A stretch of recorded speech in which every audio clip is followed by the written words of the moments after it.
Muito bem, hora de oração, tempo oportuno na presença do Senhor em nome de Jesus. Como você está?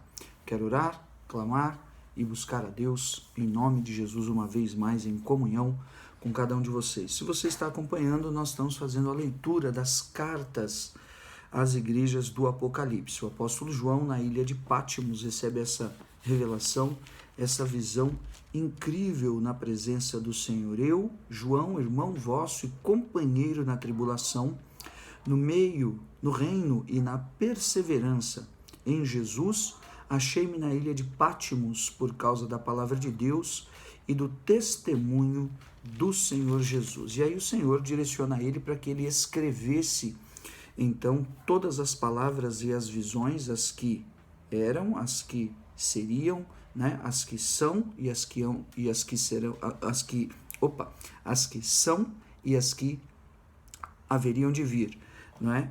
Então, começando pelas igrejas do Apocalipse, ele traz esta palavra. Depois, a visão do trono de Deus no capítulo 4 e várias revelações, e muitas delas difíceis, a visão do Cordeiro no capítulo 5, difíceis de compreender. E hoje chegamos à terceira igreja, a igreja de Pérgamo. Já falamos sobre Éfeso e Esmirna, você pode olhar nesses últimos 2 dias aí, uma releitura e uma lembrança dos elementos básicos dessa carta e destas cartas e das dificuldades que as igrejas ali viviam. E que seguramente ilustram muito daquilo que são as provações, dificuldades também que vivemos hoje, a despeito das revelações e interpretações de muitos sobre os tempos e os ciclos da igreja, representado por cada uma dessas igrejas ao longo dos séculos. E a igreja de Pérgamo, ela enfrentava algumas situações peculiares que muda um pouco esta dinâmica que vinha sendo mostrada em Éfeso e também em Esmirna, ou na verdade as completa, as preenche. Essas igrejas na Ásia Menor, não é? Para quem está indo olhando de Israel no mapa para o norte, para a Europa, para a Itália, subindo então o mapa ao norte, a Ásia, então Éfeso, que era a capital do Império Romano na Ásia, depois Esmirna, alguns quilômetros, e depois Pérgamo, mais alguns quilômetros, estava ali esta cidade evangelizada por todos os discípulos da igreja de Atos dos Apóstolos adiante, do ministério do apóstolo Paulo, apóstolo João e todos os demais pastores e bispos levantados naqueles dias. Diz assim, versículo 12, Apocalipse 2. Ao anjo da igreja em Pérgamo escreve: estas coisas diz aquele que tem a espada afiada de 2 gumes. Conheço o lugar em que habitas, onde está o trono de Satanás, e que conservas o meu nome e não negaste a minha fé. Ainda nos dias de Antipas, minha testemunha, meu fiel, o qual foi morto entre vós, onde Satanás habita. Tenho, todavia, contra ti algumas coisas, pois que tens aí os que sustentam a doutrina de Balaão, o qual ensinava a Balaque a armar ciladas diante dos filhos de Israel, para comerem coisas sacrificadas aos ídolos e praticarem a prostituição. Outros sim, também tu tens os que da mesma forma sustentam a doutrina dos nicolaítas. Portanto, arrepende-te e, se não, venho a ti sem demora, e contra eles pelejarei com a espada da minha boca. Quem tem ouvidos, ouça o que o Espírito diz às igrejas. Ao vencedor dar-lhe-ei do maná escondido, bem como lhe darei uma pedrinha branca, e sobre essa pedrinha escrito um novo nome, o qual também ninguém conhece, exceto aquele que o recebe. Muito bem, então, carta à igreja de Pérgamo. E aqui um personagem muito interessante chamado Antipas. Digamos que era seguramente um servo de Deus, humilde e piedoso, servidor da igreja de Pérgamo. Digamos que um pastor, um presbítero, um homem de Deus ali levantado na presença do Senhor e que foi morto onde Satanás habita. O Senhor conhecia as obras daquela igreja, o seu trabalho, não negaram a fé, foram tão pessoas daquela igreja perseverantes, convertidas de fato, com profundidade realmente, em esperar a grandeza da salvação do Senhor e assim divulgar, evangelizar e ganhar almas. O Antipas foi morto onde Satanás habita. Interessante aqui, porque naqueles anos que sucederam a igreja de Atos dos Apóstolos, o ministério dos apóstolos, o imperador romano estabeleceu na cidade de Pérgamo um santuário, como que um templo, onde o culto ao Deus, ao falso Deus daquele templo, era o culto ao próprio imperador. E os historiadores e os teólogos vão dizer então que quando a Bíblia mostra o trono de Satanás, ou onde Satanás habita, estão se referindo exatamente a esse santuário onde o culto então era prestado ao próprio imperador romano. E seria nesse local, nessa catedral, nesse templo de adoração a esse falso Deus, que esse irmão Antipas havia sido morto. E para confundir o diabo, a morte desse irmão, ao invés de esfriar a igreja na fé pelo medo da perseguição e da própria morte na espada das legiões romanas, os inspirou a caminharem realmente na fé e a serem perseverantes na presença do Senhor. Entretanto, a despeito dessas virtudes e características e qualidades honrosas de servos de Deus, eles eram tolerantes com pessoas que frequentavam a igreja e influenciavam a igreja de uma forma assintosa e nutriam doutrinas, como a própria palavra do Senhor fala, alguns aí que sustentam a doutrina de Balaão e a doutrina dos nicolaítas. Balaão, personagem da história que todos nós conhecemos e seguramente já temos também ouvido falar. A história dele está em Números, no capítulo 25. Era um profeta na terra de Moabe, quando Israel saiu do Egito e vinha atravessando o deserto. E Balaque, um dos reis opositores a Israel, veio a Balaão então para suborná-lo, para levar a ele dotes, para que ele profetizasse contra Israel. Ele se negou, recebendo do Senhor uma direção para que não lançasse palavra infamatória contra Israel. Ele então repreende aquele rei dessa maneira e declara, grandes mensagens de Balaão ali. Contra Israel não cabe encantamento, ele não poderia amaldiçoar aquilo que Deus abençoou, assim por diante. Mas, no final das contas, pela insistência de Balaque, Balaão passa a ensinar a Balaque e a seus súditos, ensinar como eles poderiam destruir Israel. Então não era por profecia, não era por espada, não era pela guerra, mas sim fazendo com que Israel levasse contravenção à lei de Deus. Então não poderiam haver casamentos mistos, eles não podiam adorar a outros deuses, eles não podiam fazer sacrifícios nos montes, comer comida sufocada ou com sangue, e várias das leis, quanto mais a prostituição. Então Balaão, ele trouxe aquela confusão da lei de Deus com as leis dos falsos cultos que haviam na época.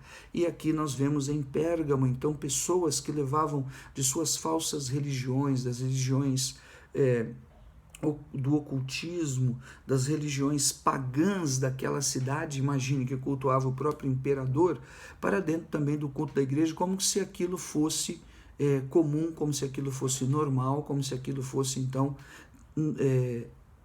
não houvesse comprometimento espiritual. E de alguma forma percebemos que a igreja de Pérgamo e a liderança da igreja de Pérgamo consentia com aquilo.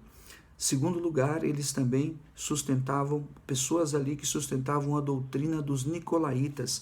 Aquilo que em Éfeso era confrontado e era repreendido de uma maneira muito, muito assintosa. Voltando um pouco aqui em Apocalipse, no capítulo 2, e gastando mais alguns minutos com isso, veja só que coisa. Contudo, tem ao teu favor que odeia as obras dos nicolaítas. Então, em Éfeso e também em Pérgamo já havia essa doutrina, a doutrina dos nicolaítas. Alguns teólogos e estudiosos dizem que essa doutrina dos nicolaítas estava relacionada ao gnosticismo. O gnosticismo era uma prática religiosa ou filosófica que misturava o conhecimento humano com o conhecimento da revelação espiritual, com sentimentos da natureza pecaminosa da carne e com valores de certa forma que eram valores espirituais. Dessa maneira se tornavam carnais e mundanos, com uma falsa crença e uma falsa religião. O gnosticismo depois traria várias vertentes e vários braços da crença e da fé enraizada exatamente na razão e não na conversão, exatamente na condição filosófica do desenvolvimento humano e não na visão do Cristo ressurreto e da sua misericórdia, não com base naquilo que era o homem pecador e caído e prostrado, e sim na exaltação dos valores da soberba e do orgulho humano, até mesmo da sua própria forma física escultural. Enfim, por aí segue. Mas outros dizem que a doutrina dos nicolaítas é oriunda de um membro da Igreja de Atos dos Apóstolos. Gastando mais alguns minutos com isso, talvez você não tenha ouvido falar sobre isso, claro que estamos num âmbito de estudo e talvez até especulativo, mas faz muito sentido. Atos dos Apóstolos, no capítulo 6, são instituídos os diáconos da igreja. Versículo 5, o parecer agradou a toda a comunidade, elegeram Estevão, um homem cheio de fé e do Espírito Santo, Felipe, Prócoro, Nicanor, Timão, Pármenas e Nicolau. Veja, Nicolau, prosélito de Antioquia. Prosélito significa que ele havia se convertido em Antioquia, mudado de religião. Prosélito é aquele que muda de religião. Foi denunciado dos fariseus que eles, o próprio Jesus fala dos fariseus que eles faziam prosélitos ao judaísmo, pegavam pessoas de outras seitas e religiões em outros continentes e cidades e eles mudavam de religião. Então prosélito não é aquele que se converte, é aquele que muda de religião. Então o Nicolau era prosélito de Antioquia. Aqui não posso concluir se ele era do judaísmo ou de alguma outra seita idólatra ou pagã da época, mas era então alguém voltado a essa situação do proselitismo. E é onde vai entrar a doutrina dos nicolaítas. Muitos sustentam que Nicolau, que era um dos diáconos da igreja de Atos dos Apóstolos, ungido e separado pelo apóstolo Pedro, pelos demais apóstolos, que depois, no caminho, ele vai apostatar da fé, misturando do seu proselitismo das outras religiões que ele tinha conhecimento e que ele havia então participado, gerando então a doutrina dos nicolaítas, que era uma doutrina nessa versão conscienciosa, que trazia consentimentos de servir a Deus e de praticar a prostituição e que contendia com a questão da autoridade, confundia a lei de Deus com judaísmo, com cruz e com sangue e com o mundo. Então, em linhas gerais, essa seria, em tese, não é, a doutrina dos nicolaítas. E ali, na igreja de Pérgamo, havia uma concessão, ou haviam concessões dentro do culto e dentro da fé, dentro da visão e da revelação de tudo que eles haviam recebido dos apóstolos, dos primeiros apóstolos e dos pais da igreja, para aceitarem a doutrina de Balaão, ou seja, aquilo que furtava e roubava o caminho genuíno da fé e do convívio do desenvolvimento espiritual dos irmãos, sobretudo daqueles que se convertiam, e eram também consentiam a doutrina dos nicolaítas. O Senhor vem então ministrar o quê? O arrependimento. O Senhor vem mostrar a eles que a espada afiada que sai da sua boca iria trazer sobre aqueles homens que praticavam estas seitas, estas doutrinas, ou que traziam estes males e derrotas à igreja, seriam realmente confrontados. Arrepende-te, senão venho a ti sem demora e pelejarei contra eles com a espada que sai da minha boca. Então, o caminho é o arrependimento, o caminho é a exortação pela palavra, do conceito e da sã doutrina, como diz o apóstolo Paulo, e daquilo que é a revelação e a visão da igreja, que vem pelos apóstolos e pelos profetas na revelação do Espírito Santo de Deus, para que sejam destruídas falsas doutrinas, pessoas endemoniadas, loucas, pessoas, na verdade, que vivem nutrindo a carne para terem desculpas de suas práticas do vício, da bebida, do álcool, do cigarro, da prostituição e ficarem escondidos dentro de igreja evangélica, dando uma de santões e, na verdade, estão procurando pessoas para lançar palavras e malignidades e enredar pessoas esperançosas em Deus na prostituição e em falsas promessas, a despeito daqueles, como nós mesmos já fomos alvos de pessoas malignas que colocam palavras contrárias à autoridade, contrárias ao altar, dentro da própria igreja. Aliás, nem acabou o culto, já estão ali praguejando em rebeldia e realmente em malignidade. A espada de dois gumes viria contra a igreja de Pérgamo, para que a doutrina de Balaão e para que aquela malignidade que ali estava presente dos nicolaítas caíssem por terra. Quem tem ouvidos, ouça o que o Espírito diz às igrejas. E o vencedor receberia o seu prêmio. O seu galardão não seria esquecido, porque o seu nome estaria escrito no livro da vida. Que essa mensagem e estas poucas palavras desses minutos possam trazer grande reflexão sobre as nossas vidas, que as tribulações e lutas que eles viveram no passado não são diferentes das que enfrentamos nos dias de hoje, mas que o Senhor nos chamou como perseverantes na fé, para que esta vitória seja confirmada nas nossas vidas. Pai de amor, dá-nos graça. Tem misericórdia da nossa alma, para que sejamos sensíveis no Espírito e sejamos, Senhor, firmes e duros na revelação da Tua palavra, para desmascarar as obras de Satanás e seus demônios, seja do exemplo de Balaão ou da doutrina dos nicolaítas, seja daquilo que imperceptivelmente, Senhor, uma liderança, um irmão, uma pessoa, nós mesmos poderíamos ter a tendência de sermos omissos, ou de não percebermos, ou de não tomarmos ações medidas, Senhor, naquilo que é revelado, pontuado. Caia por terra esta mentira na casa do Senhor, aquilo que impede, que interrompe, que é contrário à formação dos servos de Deus, aquilo que é contrário à manifestação do seu Espírito na vida daqueles que se chegam à igreja, ou uma igreja que, Senhor, é inflexível e impossibilita que novos membros, novas pessoas ali possam chegar, porque é dura de relacionamentos, de recepção, porque pragueja contra ela mesma, as portas fechadas ou a luz clara, Pai. Sejam repreendidos estes males, caia por terra, desmerecida, denunciada, desmascarada toda a doutrina de Balaão, toda a carnalidade e prostituição, toda a doutrina dos nicolaítas, toda a influência de dentro da própria igreja que traz concessões. Não existem concessões, existe arrependimento, existe perdão, porque pecado é pecado, roubo é roubo, mentira é mentira.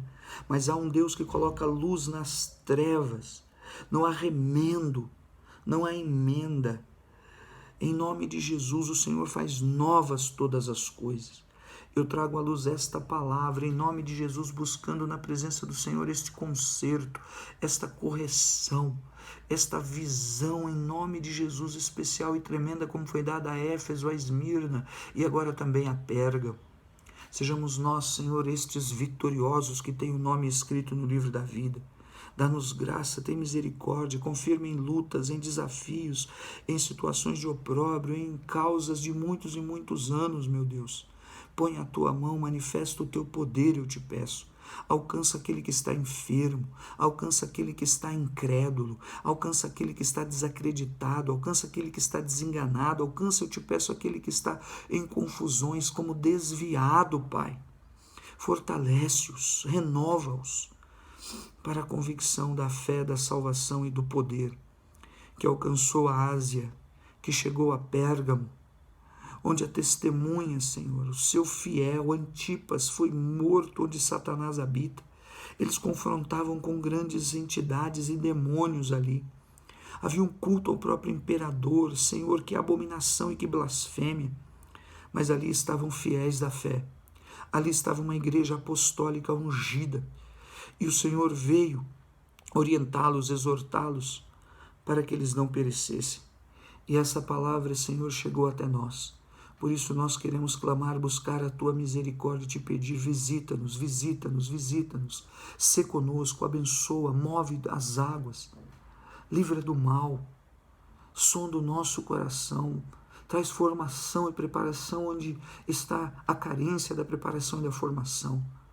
Dá-nos, ó Deus, que sejamos experimentados em outros níveis e provados em outras categorias, aprovados em Tua presença, Pai, para que sejamos estas testemunhas fiéis, provadas sim, mas aprovadas. Em nome de Jesus, toda ousadia e blasfêmia, toda bravata, orgulho, soberba, arrogância do ídolo e de onde Satanás habita e daqueles que têm o domínio e o suposto domínio pela ameaça da violência, da força, do escândalo, meu Deus. Sejam repreendidos, quebrados seu domínio, a sua autoridade e força, em mulheres, em homens que alimentam esta doutrina de falsa conversão e são sinagoga de Satanás. Eu declaro, caia por terra, o mal que entrou por um caminho seja repreendido, saia por 7 caminhos, visita, fortalece e encoraja a tua igreja. Eu clamo, crendo que recebemos esta bênção, apoio, auxílio que vem dos céus. Estaremos posicionados como guardas e vigias às portas da tua casa e sobre o altar com a espada do Senhor que sai da nossa boca. Em nome de Jesus, nos guardamos para o Senhor. Nos limpamos e nos renovamos para o Senhor. Fala o nosso coração, desejamos ouvir a tua voz. Espírito Santo, em nome de Jesus. Amém. Fica com Deus.